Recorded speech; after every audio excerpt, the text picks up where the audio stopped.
governo encaminhou na semana passada ao Congresso o projeto de lei de diretrizes orçamentárias para 2023. E a LDO traça, né, Fernando, as diretrizes que devem ser observadas pelo Poder Executivo para elaborar a lei orçamentária anual, além de trazer estimativas importantes, como o valor do salário mínimo, previsão de crescimento da economia, previsão de inflação e outras estimativas importantes. Pois é, Fernando, explica para a gente a importância da LDO no âmbito do processo orçamentário da administração pública. Vamos lá, Márcio, é isso mesmo, né? O Executivo encaminhou formalmente a LDO para cá dentro do prazo legal esse ano, que é 15 de abril, e agora começa o processo de análise da LDO, primeiramente pela CMO, Comissão Mista de Orçamento, que vai emitir um parecer sobre a LDO, e se a recomendação for de aprovação, esse parecer depois tem que ser aprovado pelo Congresso em uma sessão conjunta de deputados e senadores para virar lei. Qual a importância da LDO aí no processo orçamentário brasileiro? Vamos lá. A LDO, Lei de Diretrizes Orçamentárias, né, ela é uma das 3 leis que integram aí o ciclo orçamentário da administração. Além da LDO, a gente tem o PPA, que é o Plano Plurianual, e a LOA, que é a Lei Orçamentária Anual. Vamos dar uma palhinha aqui em cada um deles. PPA, né? PPA é uma lei de planejamento governamental de médio prazo, ela vale por 4 anos e ela estabelece aí os objetivos e as metas da administração pública na forma de programas para que no final desse processo sejam prestados serviços à população brasileira, possam ser oferecidos aí bens e serviços públicos para a população como contrapartida dos impostos que são pagos aí. Dando um exemplo aqui, para quem nos acompanha possa entender bem o conceito de PPA aí, que é até um exemplo que eu usei quando falei desse tema na TV Câmara, é como se você, quando fizesse o orçamento da sua casa, da sua família, fizesse um orçamento que levasse em conta, além das despesas mensais normais, também despesas de longo prazo, que são os investimentos, como a compra de um imóvel ou a compra de um carro, que vão ser pagos aí ao longo de, no mínimo, 4 anos. Essa é a ideia do PPA. Outro dado importante sobre o PPA, Márcio, é que ele tem a característica de evitar a descontinuidade dos programas de governo. E como é que o PPA pode fazer isso? Ele sempre vai ser aprovado no 2º ano de governo do novo presidente e vai valer até o 1º ano de governo do próximo presidente, para não permitir aí uma descontinuidade de programas que já vinham rodando, que já vinham sendo conduzidos. Vamos dar aqui um exemplo. Próximo presidente do Brasil, ele vai ser eleito em 2023. Então, ele vai governar no 1º ano dele com o PPA do governo anterior.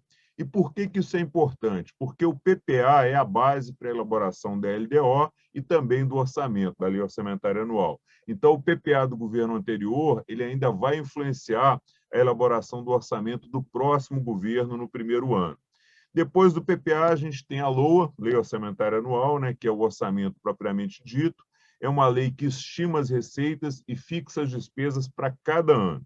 Estimar receita significa fazer uma previsão de quanto vai ser arrecadado pelo governo de impostos e de outras receitas que ele tem para o ano seguinte e, a partir dessa previsão, ver quanto é que o governo pode gastar e pode investir.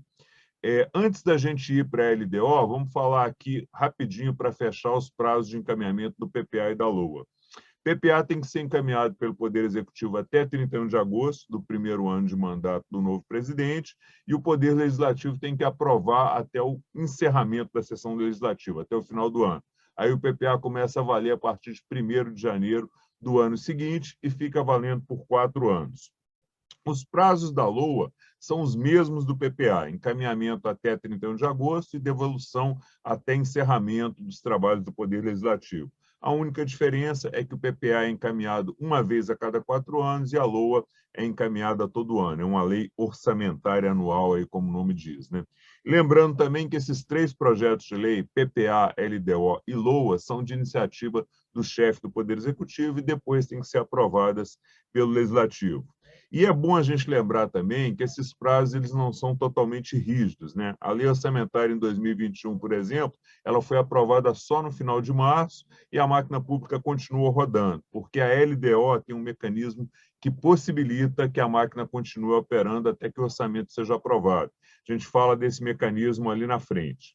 Então, vamos voltar agora para a LDO, né, que é o objetivo da nossa conversa. A LDO, como o próprio nome diz, é a lei de que estabelece as diretrizes, os objetivos e as metas para que seja elaborada a Lei Orçamentária Anual. Ela é o balizador para a elaboração da Lei Orçamentária Anual e ela traz também a previsão do governo para indicadores importantes da economia, como você disse aí na abertura.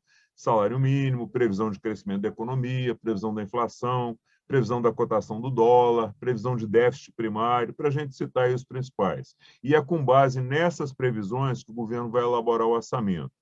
Quais são os prazos da LDO? A LDO precisa ser entregue pelo Executivo aqui ao Congresso até o dia 15 de abril de cada ano. Esse ano o prazo já foi cumprido, já foi encaminhada, e tem que ser aprovada até o dia 17 de julho para dar um tempo ao Executivo de elaborar o projeto de lei orçamentária que vai ser baseado na LDO. E o Executivo tem aí até o dia 31 de agosto para encaminhar a LOA. Eu comentei sobre o papel da LDO quando o orçamento não é aprovado no prazo, né, que foi o que aconteceu em 2021. Se a lei orçamentária não for aprovada dentro do prazo, a LDO autoriza o governo a ir gastando até 1/12 da proposta orçamentária a cada mês para pagar despesas correntes. Lembrando que essa autorização não vale para investimento, só vale para despesas de custeio, do dia a dia, para que a máquina não pare até que o orçamento seja aprovado, que, como eu mencionei antes, foi exatamente o que aconteceu aí em 2021, quando o orçamento só foi aprovado lá no final de março, em função da pandemia. Esse seria o quadro aí da importância da LDO no ciclo orçamentário brasileiro, Márcio. Pois é, Fernando. E a partir dos números, então, do texto que o governo encaminhou na semana passada ao Congresso Nacional, quais são os principais pontos e previsões da LDO que você destacaria para justamente a orientação da elaboração do orçamento de 2023? Vamos lá, Márcio. Agora que a gente já falou aí da importância, né, das três leis, LDO, PPA e LOA, vamos para os principais indicadores que a LDO trouxe. Lembrando que esses indicadores vão orientar, vão ser os balizadores aí para que o Executivo elabore a lei do orçamento. Vamos começar pelo salário mínimo, né, que eu acho que é o que mais interessa aí a muita gente. Previsão para o salário mínimo para o próximo ano é de R$ 1.294. Atualmente, o valor do salário mínimo é de R$ 1.212. O novo valor ele prevê o reajuste do salário mínimo apenas pela inflação, pela variação aí do INPC. Essa tem sido aí uma diretriz do governo Bolsonaro, de não dar ganho real para o salário mínimo, mas apenas a correção do valor pela inflação. Foi o que aconteceu nos últimos 3 anos. Então, aqui não tem nenhuma novidade, é o mesmo procedimento que foi adotado nos outros anos. Inflação. Expectativa de inflação para 2023, que vai ser medida pelo IPCA, é de 3,3% ao ano, com uma redução em 2024 para 3%. Que vale um registro, né, que os analistas de mercado estão considerando essa previsão muito otimista, em função dos números atuais da inflação. A gente está hoje aí com inflação acumulada nos últimos 12 meses de mais de 11% ao ano, que está demorando a ceder. Então, a estimativa do mercado para a inflação de 2023 é de fechar o ano com, no mínimo, 4% de inflação, bem acima aí dos 3,3% que o governo está prevendo. PIB, né, que é o conjunto aí de todas as riquezas que o país produz e reflete a expectativa de crescimento do país. A expectativa é de 2,5% para o ano que vem. O crescimento do PIB ele vai refletir quanto o país cresceu enquanto ele aumentou a sua riqueza em comparação com o ano anterior. Então, a expectativa do governo é de 2,5%. O mercado também está trabalhando com a previsão aí um pouco mais menor, um pouco mais conservadora. Outro dado importante que a LDO traz é a previsão da meta de déficit primário, né? A LDO estimou que o déficit primário vai ser de 65,9 bilhões de reais em 2023. Aqui já é uma previsão que o mercado tem considerado tímida. Por quê? Por causa da inflação. A inflação ela tem aumentado e muito a arrecadação do governo, porque quando os preços vêm subindo, os impostos são calculados em percentuais sobre os bens e serviços, que vêm subindo de preço.